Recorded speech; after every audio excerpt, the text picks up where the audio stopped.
Hello everyone. My name is Eugene and I'm here to introduce you to the latest in military weaponry, the Devastator 8000. Toss it at your opponents and let it cute them to death.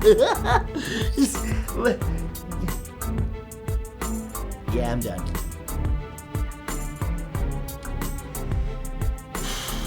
Welcome everyone to a brand new top 10. My name is Matthew Santoro, and although the Devastator 8000 might seem like a strange weapon, it doesn't even come close to being the strangest weapon compared to some that are actually out there. So today, I've assembled a list of invented weapons that were either complete failures or were way more complex than they needed to be. And either way, you're gonna have a hard time believing these are out there.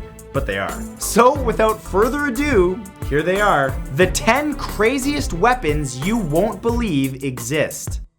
Number 1 is the Whirlwind Cannon. Originally designed to take out enemy aircrafts in World War II, the Whirlwind Cannon was designed by Austrian physicist Mario Zippermeyer. This weapon actually created pressurized vortexes produced by explosions in a combustion chamber that were directed at targets using a specially designed nozzle. The Nazi Party approved its creation after Zippermeyer's miniature prototype managed to break a 10-centimeter thick wooden board at a distance of 168 meters. The weapon's success, however, was short-lived as the full-sized cannons could not create whirlwinds that reached anywhere near the altitude that Allied planes generally flew at. Although I hear it's really good at sending you to Oz. Or dropping a house on Hitler. Number 2 is the Bulgarian Umbrella. Developed by the Bulgarian Secret Service and the KGB, the Bulgarian Umbrella fired tiny pellets filled with a deadly poison called ricin. The instrument became famous after one was reportedly used by a KGB operative in the assassination of dissident writer Georgy Markov on September 7, 1978. Markov told doctors right before his death that he'd been waiting for a bus when he felt a small sting on his leg. He described it much like the bite of an insect and turned to find a man lifting an umbrella and walking away. He died just 4 days later. But what made this weapon even more impressive was the ammunition itself. Incredibly small holes were bored into each pellet filled with poison and then plugged at the end with a coating that melted at 37 degrees Celsius, the exact temperature of the human body. So interestingly, the weapon didn't prove fatal until the coating melted and the ricin entered the bloodstream. Okay, this one totally seems like something Q would make for James Bond. I mean, if Q was a twisted Bulgarian assassin. We don't know what he did in his free time. Number 3 is the Vespa 150 TAP. Produced by the ACMA for French paratroopers in 1956, the Vespa 150 TAP was an M20 75mm recoilless rifle attached to a scooter. Unlike a civilian Vespa, this came with totally reinforced framing and, of course, a cannon that could penetrate over 10 centimeters of armor per shot. The 150 TAP was always deployed in pairs, with one scooter carrying ammunition instead of a gun. Tell them what they've won, Johnny! This incredible machine combines all the fun of a nice afternoon ride through the town with the joy of blowing shit up Grand Theft Auto style. Amazing! Number 4 are bat bombs. Developed by the United States for use in World War II, bat bombs were designed by a dentist named Little S. Adams. Instead of one explosive, large shells were separated into thousands of tiny compartments, each one containing a hibernating Mexican free-tailed bat with a small timed incendiary bomb attached to it. The casings would then be dropped from a bomber at dawn and would parachute down, opening to release the bats. The animals would then find shelter in attics and eaves within a 30 to 60 kilometer radius, places that could not easily be reached when the fires from the blasts started. Disturbing, yet kinda genius. Of course, eventually the development of them was halted due to the amount of money needed to complete the project and the development of the atomic bomb at the same time, making these weapons unnecessary. Look, I'm gonna be completely honest with you guys. Before I researched what bat bombs actually were, I totally thought it was something out of Batman's utility belt. I need to get out more. Number 5 is the Dyson La Petite protector ring. holding the record of being the world's smallest functioning revolver, the Dyson La Petite protector ring was originally sold in the early 19th century and was popular among gamblers. It was designed to be worn on one finger and came in 5 and 6 shot models, each firing 5mm pinfire rounds. Unfortunately, because of its small size, the burn from the gunpowder often would cause more damage than the bullet itself. Its size, though, made it quite risky. If you're going to use it while gambling, you better make sure it works. I just lost everything! Or did I? Haha! I'm sorry, please don't kill me. Number 6 is who? Me?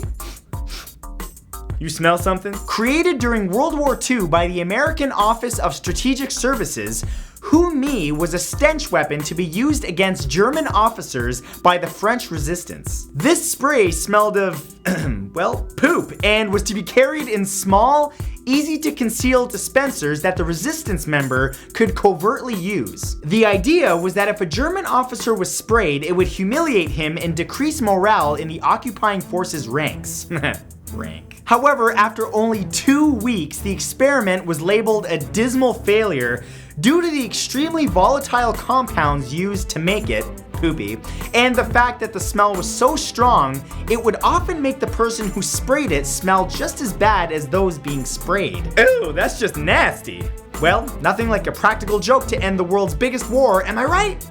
Number 7 is the Claw of Archimedes. This ancient weapon was designed by the great Archimedes himself. Also known as the Iron Hand, the claw was used to protect Syracuse, Italy from attacks by sea. Attached to long ropes, the claws were actually grappling hooks which would lay on the ocean floor until an enemy ship passed over them. The machine would then raise the claws quickly, snagging the ship and raising it partly out of the water, capsizing it. It was kind of like the world's first claw machine game, except instead of winning stuffed animals, it drowned a bunch of Roman sailors.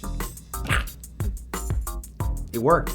Number 8 is the Puckle Gun. Also called the defense gun, this tripod-mounted single-barrel gun with a revolving cylinder could fire multiple times and is considered to be the first machine gun ever produced. Capable of firing 63 shots in 7 minutes, this gun doesn't really seem like it belongs on this list.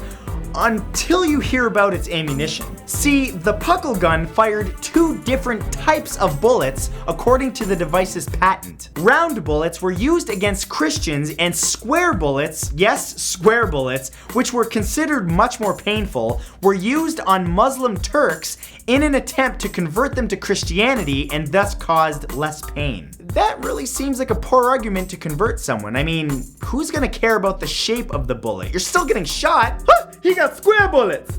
Oh, but you use round ones if I'm Christian? Oh, converted, look at that, hallelujah. Ah!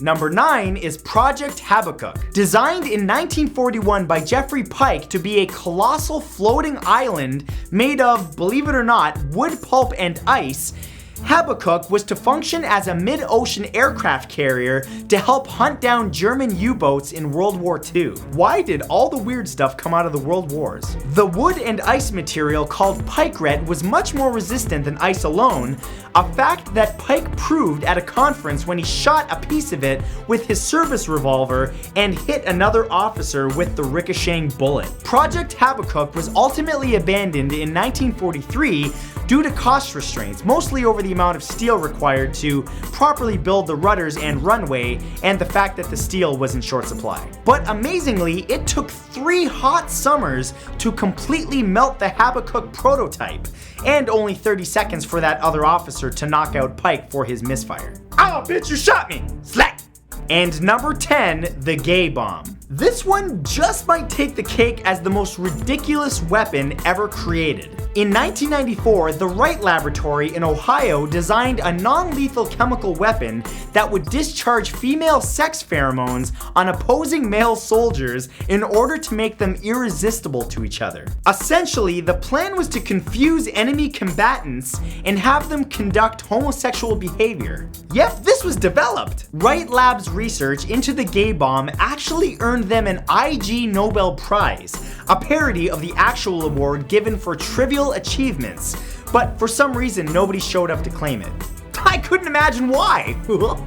And those, my friends, were 10 of the craziest weapons that were ever developed. As always, if you guys enjoyed this video, please let me know by leaving a comment and giving that like button a click, and I will see you all back here next Saturday with a brand new video. Peace out! My friends, some announcements. I recently shot an entire series with Anheuser-Busch and some YouTuber friends of mine called Prove It, where we discuss hilarious topics and then try to prove whether or not those things are actually possible through real life experiments. It's an awesome series that was a lot of fun to shoot, and this week's video is up right now, so be sure to click the annotation right there or click the link in the description below, and be sure to subscribe to their channel while you're there because there's many more episodes coming up. You'll also find an annotation to my last video, as well as some cool merch if you're interested in picking some up. So be sure to check out those two things, my friends, and I will see you next time with a brand new video. Love your faces, bye!